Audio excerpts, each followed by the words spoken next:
Hey everybody, Yuri here, going to do a review on this ImmersionRC Vortex RC Racing Quad.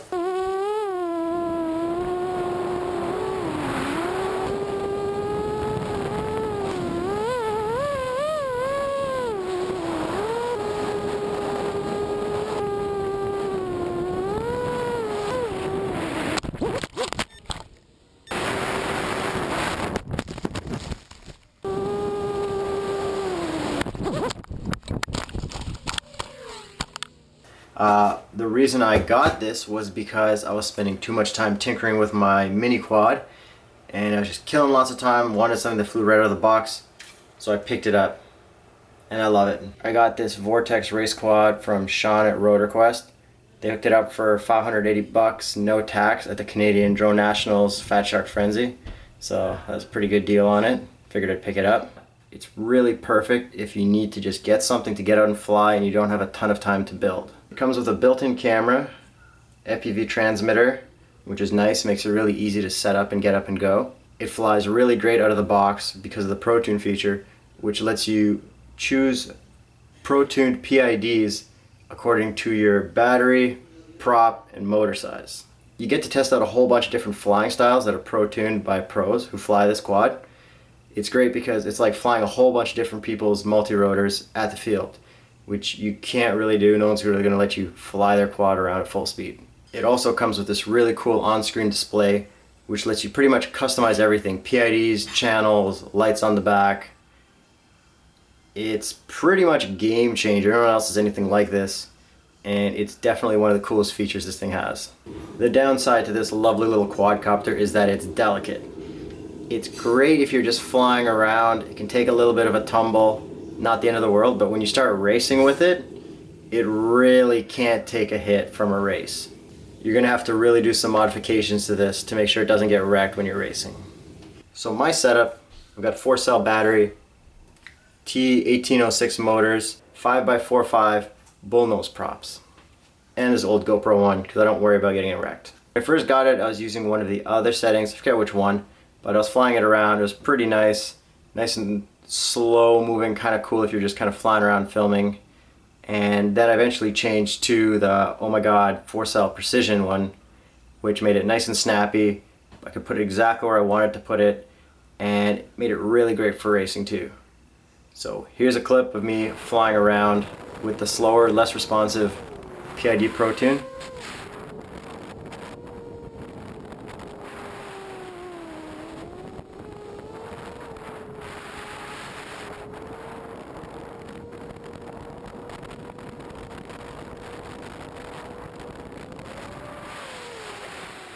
And here's me flying it with, oh my god's 4-cell precision PID tuning during a little race day we had on Saturday.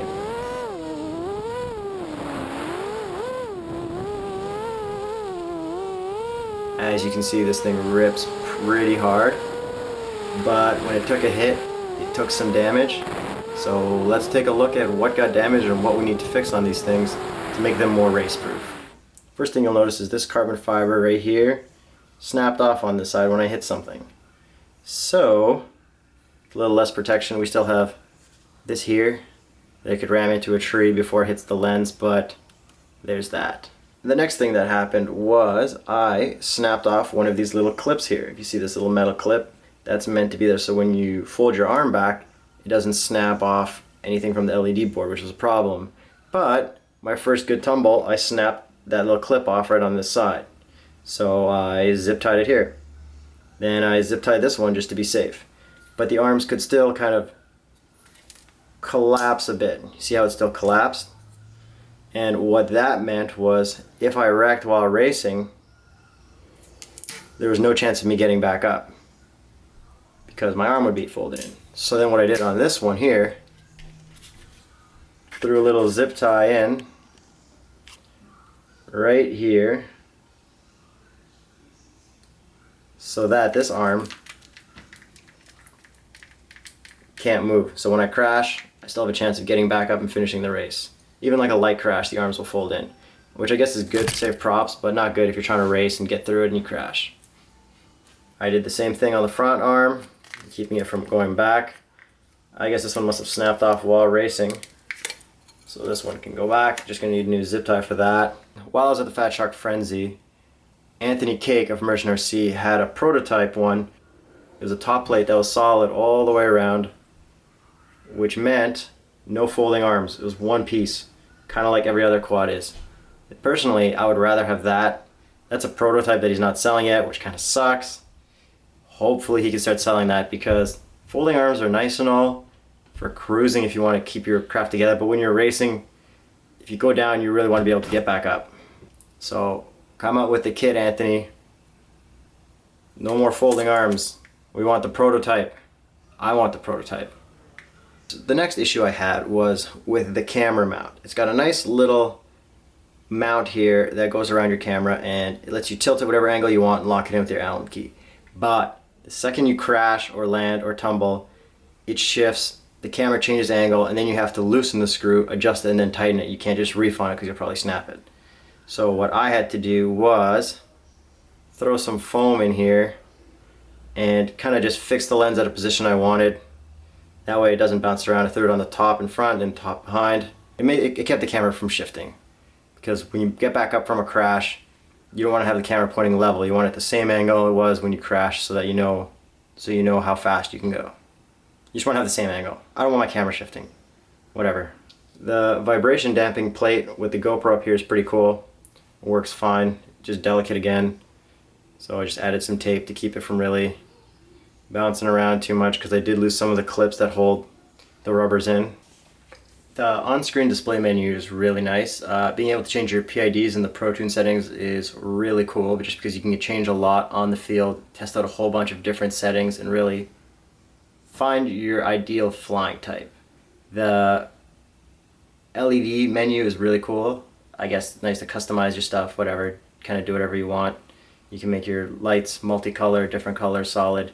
It's not super bright, doesn't really show up that well in other people's videos. You know, when you're racing with someone, you can just see their lights just bright as hell. These ones aren't super bright, which kind of sucks. I'd rather have it just blinding so you can really spot the guy. But whatever, it's pretty cool to be able to customize the lights. But I would like them a lot brighter. Plugging your transmitter right in, super easy. No worries there. The two battery straps are really nice for putting your battery nice and secure.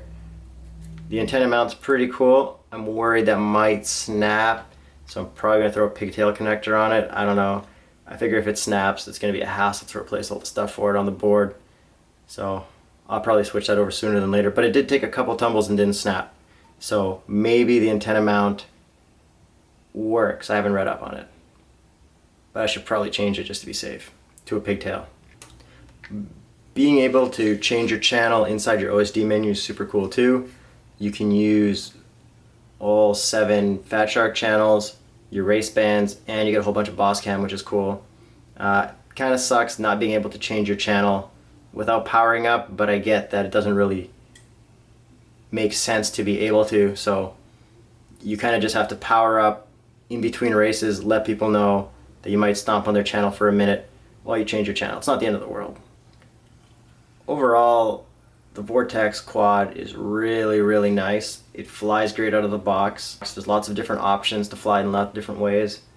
It's very flexible with your setups. You can mount a lot of camera. You can mount this heavy GoPro One and still rip pretty hard, as you've seen the footage. The ProTune settings are really sick. You can go through a whole lot of different ones and test out a bunch of different ProTune PIDs according to your motor, prop, and battery setup.